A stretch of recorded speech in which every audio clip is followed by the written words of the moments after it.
Kwa ujumla, kilichosababisha tuitane ni kwamba mji wetu wa Dar es Salaam kwa sasa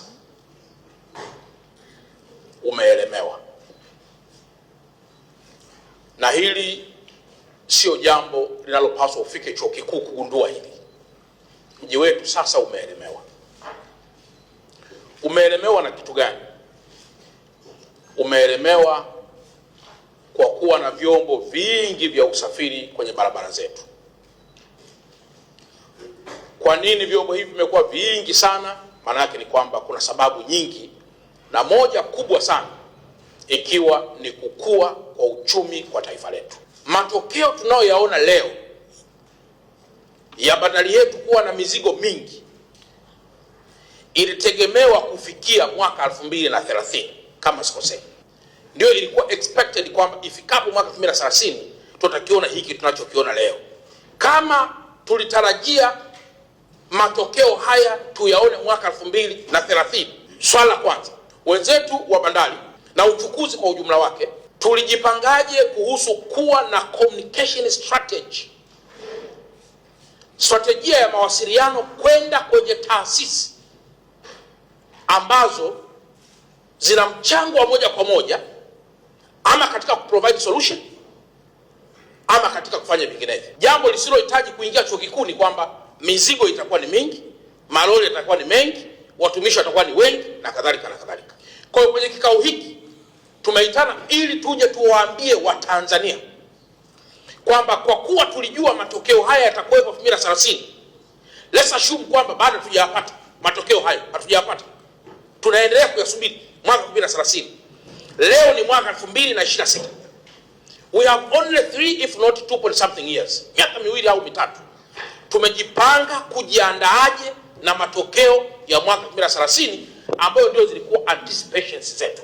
Mkuu wa mkoa wa Dar es Salaam ni mkuu wa mkoa wa bandari, ni mkuu wa mkoa wa ICD, ni mkuu wa mkoa wa malori, ni mkuu wa mkoa wa bajaji, ni mkuu wa mkoa wa pikipiki, ila mwishoni ni mkuu wa mkoa wa watu. Tumejenga barabara zetu sisi, lakini baada ya muda ukimuuliza mwananchi wa Kigamboni analia, anasema nyumbani sifiki. Ukimuuliza ndugu yangu mkuu wa wilaya ya Temeke anasema mkuu wa mkoa watu hawafiki. Ukimuuliza mkuu wa wilaya ya Ilala anakuambia bwana watu huku wanalia hawafiki. Kwa nini? Bwana ile barabara lori zimepaki kulia na kushoto na katikati, zimeblock barabara yote ambayo inakwenda sehemu fulani. Tena barabara hizo zimekwisha haribika kabisa kwa sababu zimetengenezwa labda ni kwa surface, alafu labda sio zile ambazo zinachukua mizigo mikubwa na kadhalika na kadhalika. Ukiwa na uwekezaji ambao watu wengi wa kawaida wanalia, maana yake ni kwamba lazima tukutane kwa pamoja ili tutatue, ili hata yule mtu wa kawaida apate tafsiri sahihi kuhusu uwekezaji wenye tija. Kwa tafsiri ya haraka haraka, yani kwa mtu mnafiki, mwongo, mzushi, mwenye uwezo mdogo, akimsikiliza mkuu wa mkoa, hoja ya haraka anasema unamuona mkuu wa mkoa hapendi kabisa wawekezaji kama DP World, hapendi kabisa wawekezaji kama Adan, hapendi kukua kwa bandari. Yani huyo ukimwona kiongozi au mtu wa kawaida anakwenda kwenye hiyo statement, uwezo wake ni sifuri.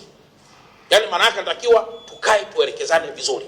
Na mkoa wa Pwani, ndugu yangu Abakari Kunenga alipaswa kuwepo, lakini ameniomba, alikuwa kidogo na udhuru.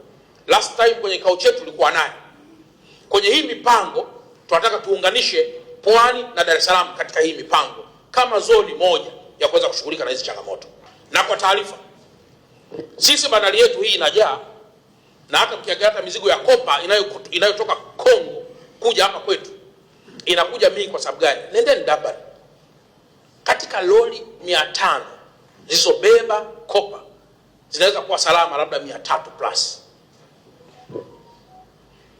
Nyingi utakuta zimeibiwa. Kwa kinacholeta ufanisi wa bandari yetu pia kikubwa ni usalama. Ndio pia na attract usalama.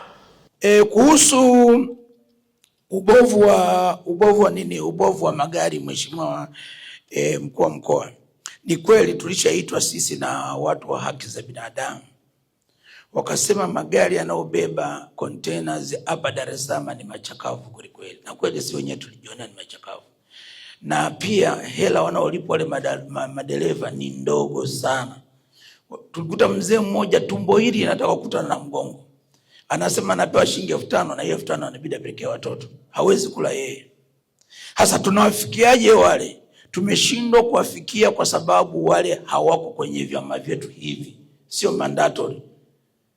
Vyama hivi vilivyopo ni kwa ajili ya transit tu. TRA amefanya hivyo ili tulinde mzigo ambao hujalipiwa kodi usije kaibiwa pandani.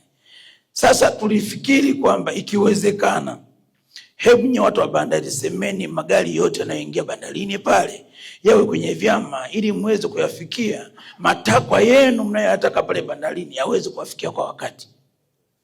Umenielewa? Lolote gari linalokuja pale ambatanishe certificate ya vyama. Viko vingi, karibu 4 vidogo, na wale ambao labda tunapambana sana hivyo, awe na certificate hiyo. Sasa mnapotoa kauli au serikali inatoa kauli au mkoa unatoa kauli, wanatuita sisi na sisi tunawafikishia wale hata hii mshahara si mkataba hawana. Ni shida kweli kweli. La mwisho ambalo tunaliomba zaidi, naomba tufanye Kibaha iwe hub yetu ya sisi wamiliki wa malori. Kuna nafasi kubwa sana mheshimiwa mkuu wa mkoa. Hata tukitaka kesho twende tutembelee au tukitoka hapa twende tukapaone. Piga grader tu pale, tupige grader pale, tuweka mabanda ya mamantilie pale, na tunaenda kutengeneza fursa. Pahala pakubwa kweli kweli, afu pako levu. Hakuna milima kama Kimara. Pako fresh. Tutapunguza msongamano kwa mkubwa sana. Asante sana. Kwa hiyo mimi ninachokiomba, hebu tutizame a long strategy. Tuna 2050. Kwa nini na sisi tusiwe na 2050 iendane na huo mpango wa dira ya serikali kwenye haya mambo tunayoongelea hapa? Mimi hilo ndio ombi langu kubwa. Na cha kumalizia, nisingependa kuongea tena, nadhani watu wengi wameongea. Naomba sana watu wote kwenye hizi kutoka kwenye serikali, kabla hamjafanya kitu chochote, sisi tupo wadau tunaowasimamia hao watu wengine. Naomba mwasiliane na sisi kama kuna kitu chochote kinachofanya nini, kinachotuhusu our industry, ili tuweze kuwasiliana na members wetu. Majirani zetu kule Mbala upande wa Zambia wameweka mipangilio mizuri namna kuweza kupaki magari yetu, lakini upande wa Tanzania tumekuwa kero katika hili. Bila kuficha, mkuu wa mkoa, tumekereka sana madereva, hatujui tatizo ni nini. Toka juzi tulikuwa tunawaza na kutafakari ni kitu gani kinafanyika na kwa nini hamtushirikishi kama madereva. Mtambue na sisi ni wasomi kama ninyi tu, naomba mtujali. La mwisho, kuna bandari tuliandaliwa pale Kwala. Kama ni hivyo, nyinyi mmeshinda upande wa Dar es Salaam, mtupeleke kule Kwala, ili hapa Dar es Salaam tusete msongamano kama hivyo. Pale Kwala kila kitu kimeandaliwa.